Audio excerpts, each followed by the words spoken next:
Le jeu, ça tourne. Ça tourne. Inflexible, bataille d'Angleterre, un jeu pour 2 joueurs-joueuses pour des parties de 45 à 60 minutes, conseillé à partir de 14 ans et plus. Action!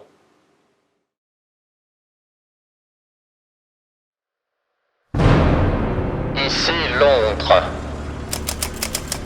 Les Français parlent au français. Le jour s'est levé dans le fracas. La Luftwaffe a traversé la Manche. Le sud de l'Angleterre est sous attaque. Nos pilotes sont en vol, mais les communications sont rompues. Certains escadrons sont isolés, des messages se perdent, et le chaos s'installe. Chaque manœuvre compte. Chaque tir peut faire la différence. Chaque carte est une vie. La Royal Air Force fait appel à vous.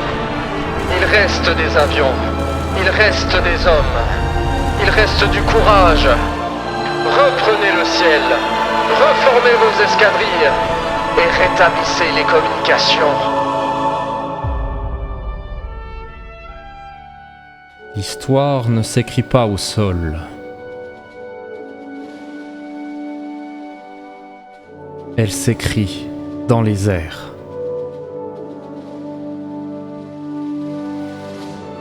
Restez groupés. Restez libres. Restez inflexibles.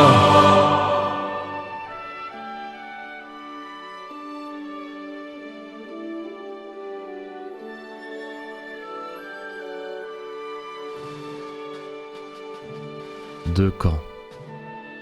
Un ciel à défendre ou à dominer, et un jeu où chaque carte compte jusqu'à sa dernière mission. Dans Inflexible bataille d'Angleterre, les joueurs-joueuses s'affrontent sur une série de scénarios historiques, l'un incarnant la Royal Air Force et l'autre la Luftwaffe. Leur objectif, remplir des missions en dominant le ciel. Avant de commencer une partie, vous allez devoir choisir un des scénarios possibles qui est dans le livret des scénarios. Il est possible de faire le jeu dans une série de scénarios en réalisant une campagne. Mettez les tuiles en place, choisissez quel camp vous voulez incarner et rassemblez toutes les cartes dont vous aurez besoin. Une partie des cartes fera déjà partie de votre pioche, des cartes que vous allez pouvoir en soi jouer, et l'autre partie en réserve. Une fois que vous aurez récupéré toutes les cartes qui figurent dans votre pioche, mélangez-les. Le scénario indiquera également qui a l'initiative. Une fois la mise en place terminée, lisez à haute voix l'objectif des deux camps. Chose importante à savoir, il existe plusieurs types de cartes. On a des cartes qui appartiennent à une même section, qui est représentée avec une couleur ainsi qu'une lettre. Ces cartes vont fortement interagir entre elles. D'autres cartes plutôt neutres sous la couleur grise peuvent représenter par exemple des communications. En parlant de communication, ce terme est très important dans ce jeu. Il se peut que dans votre pioche, vous ayez des cartes Discord. Ces cartes Discord représentent le fait que vous n'ayez plus la communication avec vos escadrilles, et j'y reviendrai en détail plus tard. Une partie se joue sur plusieurs tours, au cours desquels vous allez pouvoir déplacer vos avions, attaquer avec, afin de réaliser votre objectif. Chaque tour est composé en 3 phases. Piocher 4 cartes, déterminer l'initiative, et pour finir, le tour des joueurs. La première phase est très simple, piocher tout simplement 4 cartes. La deuxième phase, pour l'initiative, va déterminer qui va commencer ce tour. Pour déterminer l'initiative, les joueurs-joueuses vont simultanément choisir une de leurs cartes en main, la poser face cachée juste devant le pion initiative, les révéler simultanément. Celui ou celle qui a le plus haut chiffre gagne l'initiative. En cas d'égalité, c'est le camp qui a eu précédemment l'initiative qui commence. Maintenant, intéressons-nous au tour des joueurs-joueuses. Lors de votre tour, vous allez pouvoir jouer vos cartes qui vous restent en main. Intéressons-nous tout d'abord sur les cartes de combattants. Les cartes de combattants sont les pilotes. Chaque carte combattant est assignée à un pion combattant sur le plateau. Au bas de la carte est inscrit les actions qu'on va pouvoir faire. Lorsque vous jouez un combattant, vous devez faire une action de mouvement qui est sur la gauche. Et vous pouvez effectuer une action de cartes qui sont sur la droite, soit d'attaquer ou de manœuvrer. Chaque pion combattant a une ou des lignes de tir et une orientation. L'orientation permettra de savoir vers où vous vous déplacez et les lignes de tir à partir de où vous pouvez tirer. Chaque pion combattant fait toujours face à un des axes d'un hexagone, ce qui lui donnera la direction dans laquelle il va pouvoir se déplacer. Maintenant, comment réaliser des actions avec des combattants? Chose très importante, vous n'allez pas pouvoir manœuvrer et attaquer. La manœuvre est possible que lorsque vous avez déjà fait au moins un mouvement. Prenons en exemple mon combattant G1. Il a le droit à 2 mouvements et une manœuvre.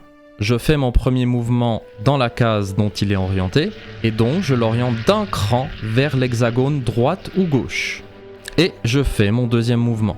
Les manœuvres vont vous permettre de vous remettre en place, de viser un avion spécifique, ou potentiellement d'échapper à un avion qui est derrière vous. Plus vous avez de manœuvres, plus vous êtes flexible.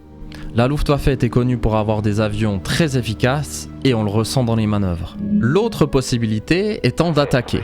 Pour attaquer une cible, il faut qu'elle soit dans ma ligne de tir. Si une cible est dans votre ligne de mire, il va falloir calculer le nombre de défenses qu'elle aura. Chaque pion combattant a une défense de base. À ceci, on rajoute la distance entre l'attaquant et la cible, et si il y a des avions entre ou sur ma cible. Je lance ensuite le nombre de dés qui est indiqué juste après l'action attaque. Si au moins un de mes dés affiche un résultat supérieur ou égal à la défense calculée, la cible est touchée.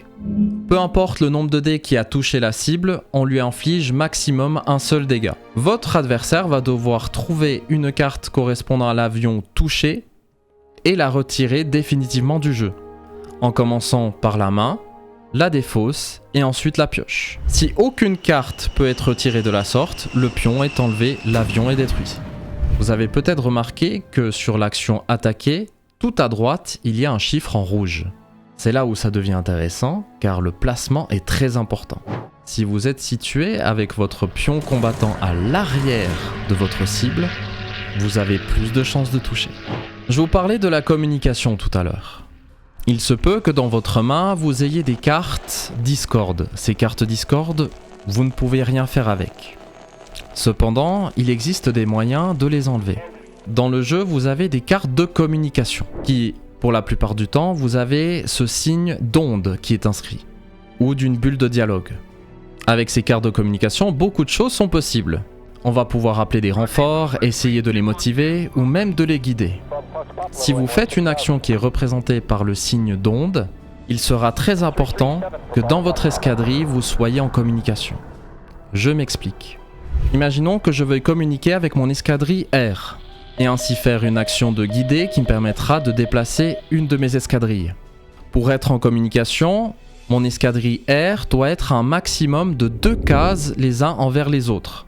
Si mes pions combattants sont plus éloignés que 2 cases, je vais devoir piocher une carte Discord car ils ne sont pas en communication.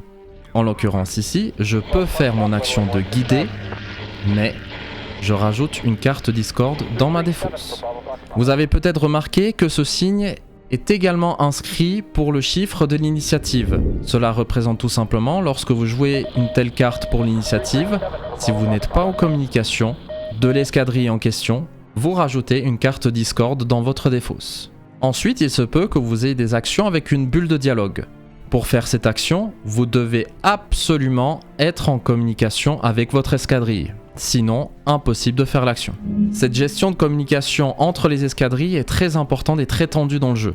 Car si vous éloignez trop vos escadrilles, vous allez très vite perdre la main et avoir beaucoup trop de cartes Discord dans votre pioche. Pour enlever des cartes Discord, il existe des actions pour pouvoir les enlever comme coordonnées. Une fois que les 2 joueurs-joueuses ont joué, vous reprenez tout simplement au début du tour lors de la phase 1 des pioches des cartes et vous continuez ainsi de suite, jusqu'à ce que l'un des 2 camps ait accompli son objectif. Je ne vais pas tout vous révéler au niveau des actions pour cette vidéo car certains scénarios proposent quand même quelques surprises, comme des bombardements, l'utilisation de la DCA ou même de faire naviguer nos navires. En fonction des scénarios, bien sûr, le plateau va changer. On peut avoir des nuages qui troublent la vue de nos combattants, un barrage de ballons, des structures qui peuvent être des objectifs pour nos combattants, et plus encore. Ayant joué à toute la gamme inflexible, je trouve que celui-ci sort clairement du lot. Il ne devient pas forcément plus compliqué, mais beaucoup plus tactique. Et je pense que celui-ci et le plus immersif. Et maintenant, vous êtes prêts à commander votre escadrille, mais par pitié, faites pas comme Michel. Communiquez. C'est très important.